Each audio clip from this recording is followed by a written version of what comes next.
नमस्कार। आज हम फिर हाजिर हैं एक नए कंटेंट के साथ और कंटेंट है क्लास 10th का ट्रिग्नोमेट्री का एक क्वेश्चन।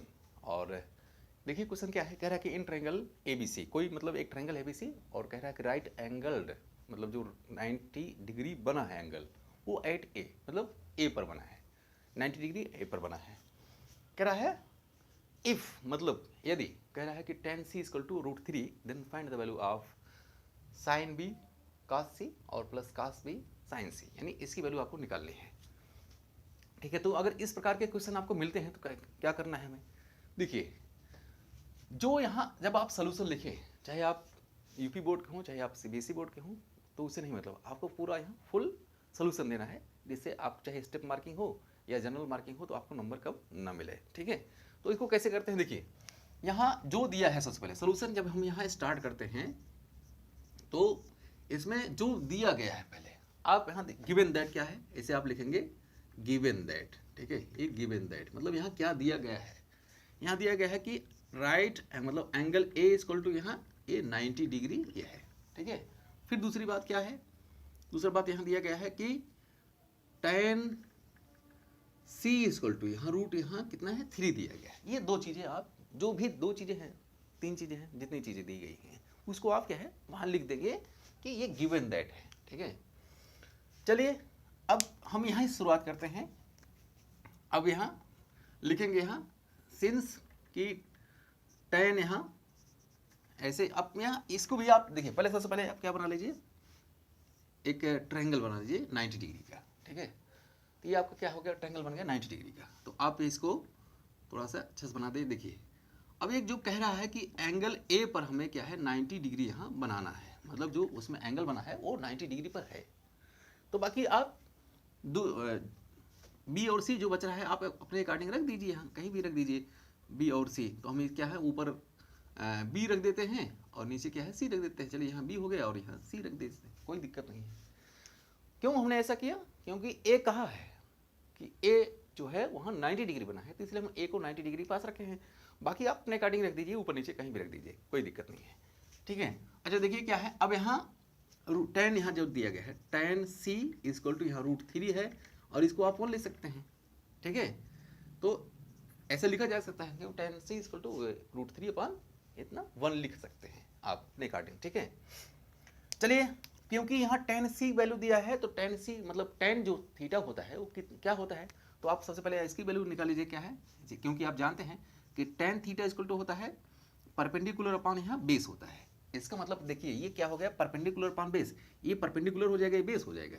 इसका मतलब क्या है, परपेंडिकुलर ये है और बेस कितना हो जाएगा 1 हो जाएगा। ऐसा क्यों, देखिए अब कैसे हम जानेंगे कि 90 डिग्री मतलब राइट एंगल ट्रायंगल में कौन हाइपोटेनस होता है, कौन बेस होता है, कौन परपेंडिकुलर होता है।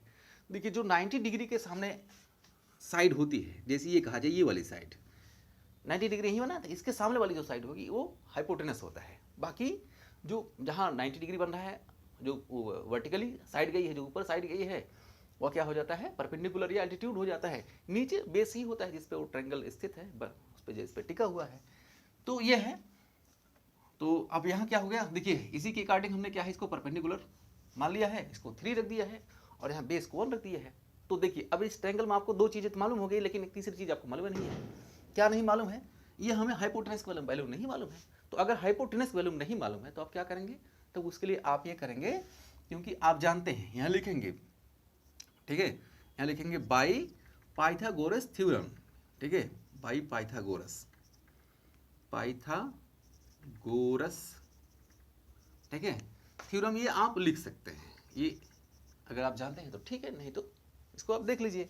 क्या होता है पाइथागोरस थ्योरम, ये होता है h is equal to root होता है बेस स्क्वायर प्लस होता है परपेंडिकुलर स्क्वायर। ये होता है मतलब पाइथागोरस थ्योरम होता है जब हमें हाइपोटेनस की वैल्यू निकालनी होती है, तब के लिए क्या है ये फार्मूला है, ये होता है। तो अब इसको इतना लिख सकते हैं। अब चलिए ठीक है, अब ये पाइथागोरस थ्योरम हो गया। अब हमें इसकी वैल्यू यहाँ रखनी पड़ेगी, तो h इक्वल टू कितना हो जाएगा, ये रूट हो जाएगा। h की वैल्यू यहाँ देखिए नहीं b की वैल्यू है, b की वैल्यू क्या है बेस, ठीक है, और परपेंडिकुलर, तो हम यहाँ बेस की यहाँ 1 है, परपेंडिकुलर 3 है, तो यहाँ 1 रख दीजिए, स्क्वायर कर दीजिए, यहाँ प्लस कितना हो जाएगा रूट यहाँ 3 का स्क्वायर कर दीजिए। इतना तो आप कर ही सकते हैं, दोनों को वैल्यू यहाँ रखी गई है, बाकी कुछ नहीं किया गया। वैसे इसको सिंप्लीफाई कर दीजिए तो ये हो जाएगा आपका रूट, ये हो जाएगा 1 के स्क्वायर करेंगे तो 1 हो जाएगा, और यहाँ प्लस √3 लिखा है तो देखिए √3 जैसे लिखा है स्क्वायर भी लिखा है, ठीक है। देखिए इसकी अगर कोई भी नंबर हो, चाहे वेरिएबल हो, कांस्टेंट हो या वेरिएबल हो, उसका अगर हम स्क्वायर रूट करते हैं, उस स्क्वायर रूट दिया गया है और फिर उसका भी स्क्वायर करते हैं, मतलब उसकी पावर 2 कर देते हैं, तो स्क्वायर वो रूट हट जाता है, तो उसको बाहर सिर्फ वही नंबर लिख दिया जाता है। जैसे यहाँ 3 है, उसको 3 लिख देंगे। ऐसा क्यों होता है, थोड़ा इसको भी जान लीजिए। क्योंकि जो स्क्वायर रूट होता है, ये इसको हम इसको लिखते हैं कि जो भी नंबर इसमें है तो उसको लिख, मान लीजिए यहाँ x है तो x पावर हम जब इसको हटाते हैं स्क्वायर रूट को, 1/2 लिख देते हैं, ठीक है। तो देखिए अब यहाँ √3 है, इसको हम रूट को हटाएंगे तो 3 की पावर कितना हो जाएगा, 1/2, और इसकी पावर ऑलरेडी यहाँ 2 दिया गया है, तो हम इसको देखिए क्या करते हैं, ये 2 से 2 को कैंसिल कर देते हैं, तो क्या बचे हैं, ये हो जाए 3/1 इक्वल टू हो जाता है 3। इसीलिए ऐसा किया जाता है कि जब किसी भी नंबर का जब स्क्वायर रूट होता है, जब उसकी पावर 2 कर दी जाती है, तो अंदर वाला नंबर क्या है सिर्फ लिख दिया जाता है, तो यहाँ हो जाएगा, यहाँ 3 हो जाएगा, ठीक है। तो हमने क्या किया, अब देखिए अब दोनों को आप क्या कर देंगे, ऐड कर देंगे, तो 1 का स्क्वायर करेंगे तो 1 ही आएगा, तो 1 और प्लस 3 हो जाएगा, कितना हो जाएगा, यहाँ हो जाएगा 4, ठीक है।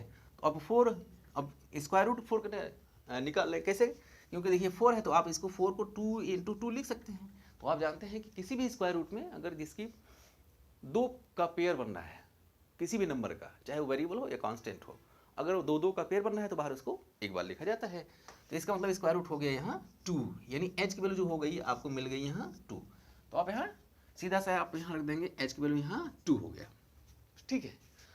अब हमें देखिए हाइपोटेनस की, परपेंडिकुलर की और बेस की वैल्यू हमें मालूम हो गई, तो बाकी हम जो रेशियोज हैं, मतलब ये साइन थीटा और कॉस थीटा की वैल्यू हम क्या है निकाल लेते हैं, ठीक। कैसे निकालते हैं, देखिए अब यहाँ इसको आप इसी तरीके से रखिए, ऐसे यहाँ तो हो जाएगा आपका साइन सी की वैल्यू क्या हो जाएगा, क्योंकि साइन सी है तो हम अब सी से देखेंगे, हम सी पर देखेंगे, तय करेंगे कौन परपेंडिकुलर है कौन बेस है। देखिए हमने सी कहाँ यहाँ माना है, तो इसका मतलब परपेंडिकुलर ये हो गया या एल्टीट्यूड ये हो गया, बाकी बेस ये हो गया और हाइपोटेनस दिया गया है। तो क्या होता है साइन थीटा इसको क्या होता है, तो यानी होता है परपेंडिकुलर अपॉन हाइपोटेनस होता है, तो परपेंडिकुलर अपॉन हाइपोटेनस रख देंगे। तो परपेंडिकुलर यहाँ कितना है, रूट कितना हो गया ये आपका